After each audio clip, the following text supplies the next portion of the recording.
Hi, we are starting a new family read aloud today. Like I said last night, this is one that I've read before. My favorite books that I've ever read. It's called Harbor Me by Jacqueline Woodson. Who's an amazing author. Um, this is the author.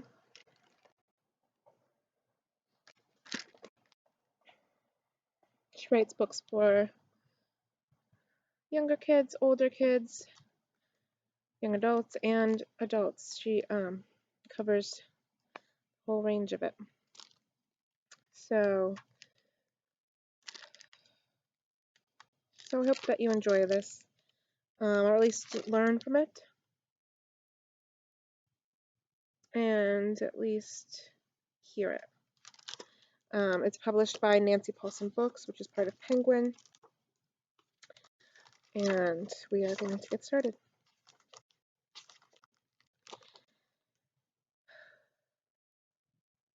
This is the quote that starts out with, "We'll leave now, so that this moment will remain a perfect memory. Let it be our song, and think of me every time you hear it." That was a quote from Betty Smith, the author of A Tree Grows in Brooklyn. Okay, chapter 1. We think they took my Poppy. It's over now, or maybe it isn't. Maybe, even as I sit in my bed in the dying light of the late afternoon, it's beginning again. Maybe Miss Laverne is looking over the new class list, her finger moving down the row of names. Maybe her she is thinking, and him and her. But it won't be the same. It won't ever be the six of us together again. We think they took my Poppy. My uncle is a musician and a storyteller. He says the hardest part of telling a story is finding the beginning. I've pulled the voice recorder from my closet and have it sitting on the middle of my bed now. When I press play, Esteban's voice fills my room. It is scratchy and far away sounding, but still Esteban is here again. And all of us are sitting in our small circle in a place called the Art Room, ARTT. Nobody knows where he's at. Outside, a blue jay perches on the edge of a branch. Ailanthus tree of heaven. Miss Laverne taught us that. It's the same tree the girl in the Tree Grows in Brooklyn saw from her fire escape. The thing about that tree was it could grow anywhere and keep growing, and that was the metaphor, that even when things got really hard for everyone in that story, even when the dad died and the mom had to scrub more and more floors to make money, even when the kids didn't have anything to eat for days and the apartment was freezing, the tree kept growing. The main character, her name was Francie, she was like that tree. Miss Laverne said that all of us, Esteban, Tiago, Holly, Amari, Ashton, and even me, were like that tree too. My uncle is moving out tomorrow. He's really the only parent I've ever known. He says this is a beginning. He says now you'll have two houses to go to. He says you're 12 now, Haley. You're ready. But I'm not ready. This afternoon I miss everything. I miss my uncle even though he is upstairs packing. I miss the art room. I miss Holly and Amari arguing and Ashton pushing his hair away from his forehead. This afternoon I miss Tiago's dreams of the sea and Esteban's poems and all the stories we finally trusted each other enough to tell. I miss the beginning of our story together and the deep middle of it. Once there were six of us. Once we circled around each other and listened. Or maybe what matters most is that we were heard. Downstairs my father is playing the piano, soft, sad notes floating up from the living room. The piano is old, found on the street a few blocks away the day my father moved back home. My father, uncle, and three other men lifted it up the stairs, then had to remove the door to get it inside. It's an upright, scratched wood and yellowing keys. My father took a whole day tuning it, and now the notes move through the house, dipping down at the end like tears, rising up like prayer. Upstairs I can hear my uncle moving from dresser to bed and back again, and I know he is neatly folding shirts and sweaters into his suitcase. Most of his stuff is already downstairs. Boxes with a blanket. His guitars are stacked in their cases beside it. Tomorrow he will move to Manhattan and start his new life. I'll be the bachelor I was always meant to be, he said. Then, seeing the look on my face, I failed at hiding, he added, and I'll be back every single Sunday to spend time with my most favorite person in the world. I don't remember a life without my uncle in it. In 2 weeks I'll begin 7th grade. My best friend Holly will be there, but there will be holes where Ashton, Amari, Tiago, and Esteban once were. We think they took my Poppy. I play the first words of Esteban's story over and over as my father's song lifts up to my room, as my uncle packs above me, as the blue jay perches in the ailanthus tree, as the world keeps on spinning. Chapter 2. That first week of September, the rain wouldn't stop. Rivers ran down along the curbs, and at the corner near our school, cars had stalled in the middle of the huge pools of rainwater. Even though it was still warm outside, our classroom felt damp and a little bit cold. Some of the kids were playing with those spinner things. One boy, whose name I forget, had his head down on his desk. I remember his dark curls, the way they fell over his arm. For some reason, those curls spiraling over his arm and down onto the scratched-up desk made me sadder than anything. There were 8 of us then. Our small class had come together because the school wanted to try something new. Could they put 8 kids together in a room with one teacher and make something amazing? 8 special kids?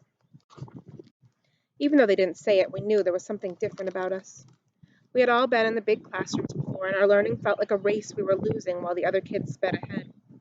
We made believe we didn't care that we learned differently, but we knew we did, and the school knew we did. The school knew we got laughed at and teased in the big yard, and that some days we faked stomach aches and sore throats to stay home. It was only September, so no one knew if this experiment would work. But our teacher, Miss Laverne, was tall and soft-spoken and patient. We loved her immediately, and the school itself had huge windows and brightly colored walls. My uncle said it was one of the best schools in the city. I had been there with Holly since first grade, so I didn't really have any other schools to compare it to. But if nice teachers and rooms filled with lots of windows made something the best, then I guess it was true. By the end of that rainy week, the boy with the curls had moved away, and another girl's mom had come in and fussed about her daughter being smarter than those children, while Miss Laverne shushed her and guided her and her daughter gently out of the room. The girl looked like she wanted to sink into the floor and disappear. We never saw her again, but sometimes I wonder what it would have been like if she had gotten a chance to be a part of the art room, if she'd gotten to hear what we heard, see what we saw. After she and the curly-haired boy left, only Miss Laverne and the 6 of us remained. An hour after class started on that Friday, Esteban came in, his head down, his hair slicked wet against his forehead, his Yankees cap dripping with rain. He walked straight to his seat without looking at the rest of us. I watched him sink into his seat so sadly and heavily, it felt like the whole room shivered. His jacket was way too big for him, the shoulders hanging down his arms, the sleeves falling over his hands. I didn't know Esteban yet. I didn't know anyone but Holly, really. But I wanted to go over to him, hug him hard. I didn't care how dripping wet he was. No one should ever have to look that sad. "Do you have a late pass for me, Esteban?" Miss Laverne asked. She was standing at the front of the room, her arms stretched out toward the smartboard. I don't remember what was on it, maybe a globe. Our tiny group that year was a 5th, 6th grade class. This, too, was a school experiment. "Is everything okay?" Miss Laverne's dark brown face was crisscrossed with worry. Esteban shook his head. I don't have a pass," he said, his voice breaking. "We think they took my Poppy. Nobody knows where he's at." He put his head down on his desk, his face turned toward the window. Miss Laverne went over to Esteban's desk and bent toward him, her hand on his back. They spoke softly to each other. Maybe they spoke for 5 minutes, maybe it was an hour, I don't remember. That was a long time ago. So much can change in a minute, an hour, a year. Chapter 3. While Miss Laverne talked to Esteban about his father that morning, I thought about mine. I thought about handcuffs. I thought about fathers being taken away. I thought about uncles coming to the rescue and mothers gone. The memory is mostly shadows now, my father's pale hands hanging from silver handcuffs, the cops pushing his head down into the police car, my uncle coming to me and lifting me up into his arms. I was 3 years old. When my uncle first came to live with me, I was afraid. It was this vague fear around the edges of myself. Whenever I got real quiet in class, Miss Laverne knew why. As I watched Esteban that morning, I felt it, the fear coming around the corner, finding me, finding both of us. I stared over at him. I wanted to give Esteban the same sign, my pinky pointing toward him while my thumb pointed toward me. I wanted to say, "I know that thing, Esteban. I've looked out the window that same way." Miss Laverne turned from Esteban and told us to read quietly to ourselves. We took our books from our bags and opened them, but I don't know if any of us read a single word. The whole world felt wide open suddenly, like it wanted to swallow us. I heard him tell Miss Laverne, "I'm scared. I'm so, so scared." When the lunch bell rang, Esteban stayed behind. I wanted to touch his shoulder as I walked out and say, "It won't always feel like the first day. It won't always feel that bad." But I didn't. I let the words hang in my throat until Holly grabbed my hand and pulled me down the hall with her. Behind us, I heard Amari say, "E, what's going on? Talk to me, bruh." Chapter 4. There's one thing I do remember as clear as it happened an hour ago. It's the afternoon when Miss Laverne said to us, "Put down your pencils and come with me." It was the end of September, and we had been taking a spelling test. Esteban had been absent for days, and when he finally returned, Miss Laverne asked him if he was up to doing some work, and he nodded. "Helps me forget for a little while," he said. "Forget what?" Amari asked. "That nobody knows where they took him, and now we're packing up everything," Esteban said. "Because if they took him, maybe they're going to take us too." I turned back to my test. I didn't want to think about father's. Mine had been in prison for 8 years by then. In the last letter we'd gotten, he said he wasn't sure what would happen with his parole. If he got it, he didn't know exactly when he'd be coming home. I remember zero about living with him. Every good thing that happened has happened with my uncle. Couldn't imagine a different life. Didn't want to imagine it. Not for me, not for anyone. I was stuck on the word holiday. Did it have one L or two? My spelling had always been bad, but in Miss Laverne's class it didn't matter so much, because we were all at different levels in one thing or another. "The words you miss, just tell me what you don't yet know," Miss Laverne always said. "It says nothing about who you are." For some reason that made me feel better. I was 11 years old. What 11-year-old didn't know how to spell holiday? "Put down your pencils and come with me." 6 of us stood up. Our school uniforms were white shirts and dark blue pants or skirts. We could wear any jackets, shoes, and tights we wanted.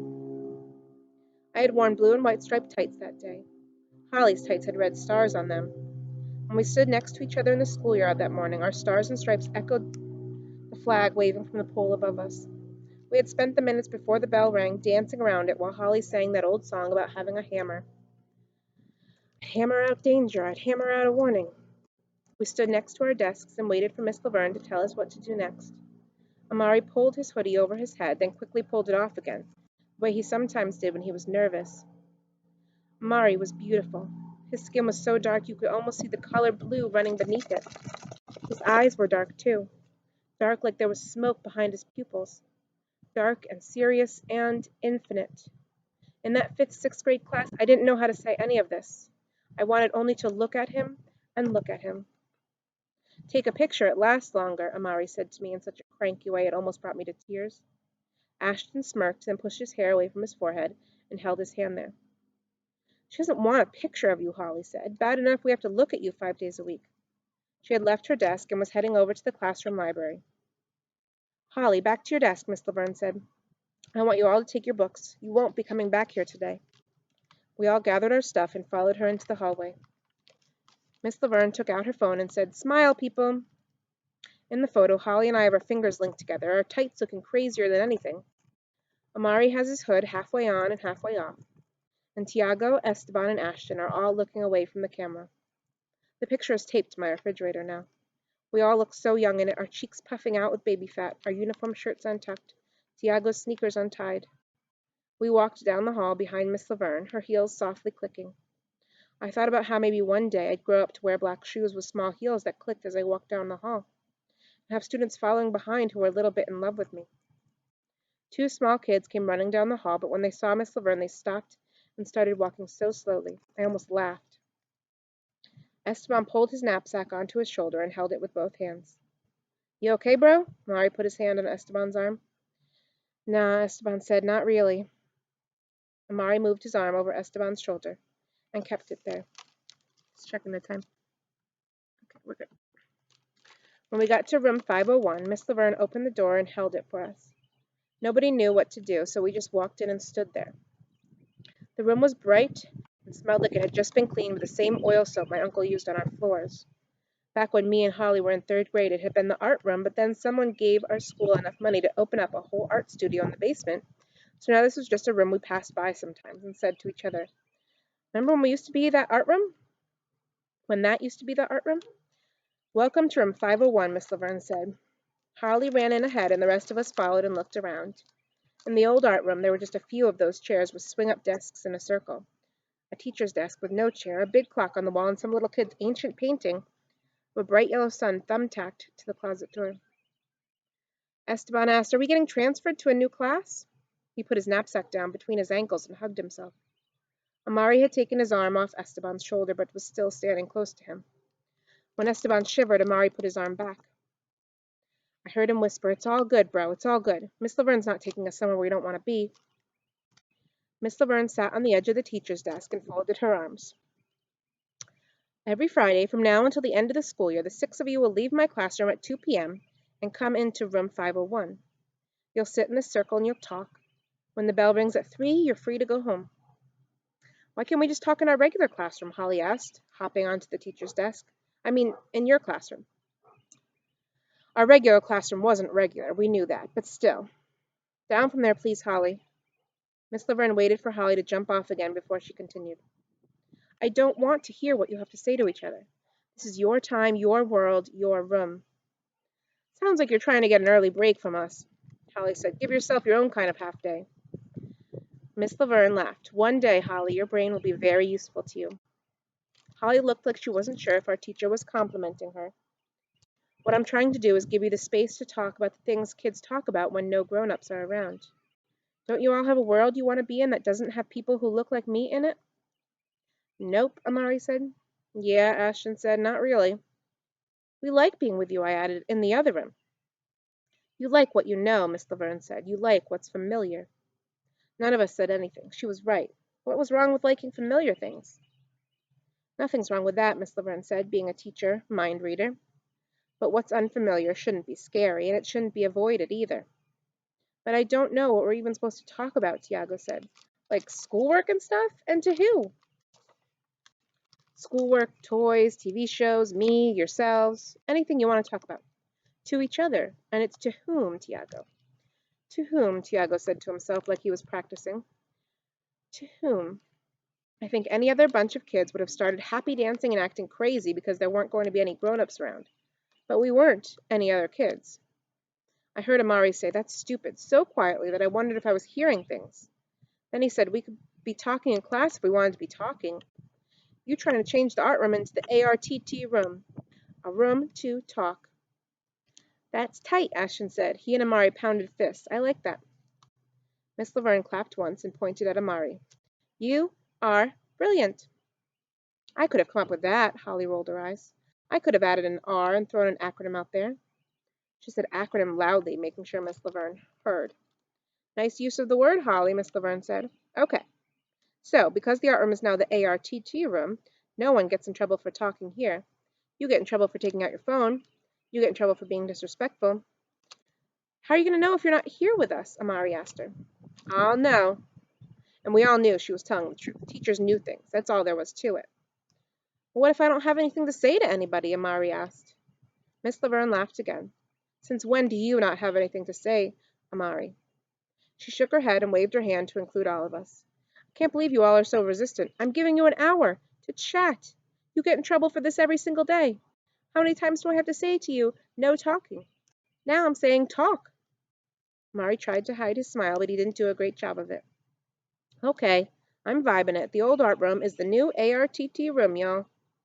And I bet you can draw in here, too, if you want," Ashton said to him. Miss Laverne nodded. "Draw, talk, and yes. Amari, the ARTT room is beyond clever." "Like I said, anybody could have thought of that," Holly said. "Yeah, but I see you didn't," Amari said. "And like I said," Miss Laverne told us, "in this room, we won't be unkind." "She started it. Doesn't matter, Amari." "Just want to get it straight," Ashton said. "So school now ends at 2 o'clock on Fridays." He had pale white skin like my uncle and hair that always fell into his eyes. Even as he asked, he was holding it back with his hand. Once Holly had said to him, "Just cut it already," and his ears turned bright red. My own hair had always been bright red, but lately it had started getting darker and kinkier. If Holly's mother didn't braid it for me, I just pulled it back into a sloppy ponytail that frizzled all around my face. "Geez, Ashton," Holly said, "that's not what she's saying. This is so not deep, people." "I just don't really understand why we're going into another room," Ashton said. "By ourselves." I think, looking back on that day now, that's the line that will always stay with me. Another room by ourselves. How many other rooms by ourselves have we walked into since that day? Even if they weren't real rooms and we didn't know that's what we were doing. I stood there thinking about my father. In 6 months or a year, I didn't know exactly when, I'd be walking into another room, the one where my father lived with me. And as I stood there, Esteban was inside the room where he didn't know where his dad was. He glanced at me. That day, no one but Holly knew that my dad was in prison. I felt like I was betraying Esteban, like I should have been standing next to him saying, "Hey, it's going to be okay." But I couldn't.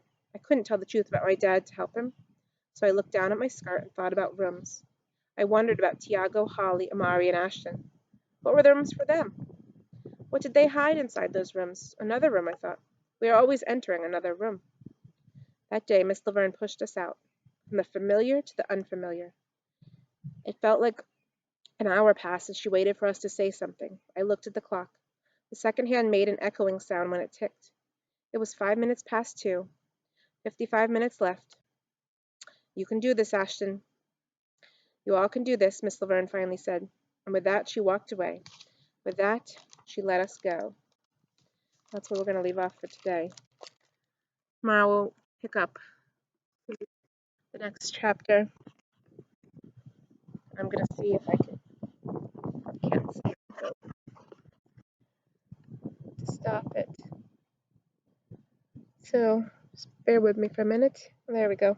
Okay. I'll see you tomorrow. You'll see me tomorrow. Take care. Be kind.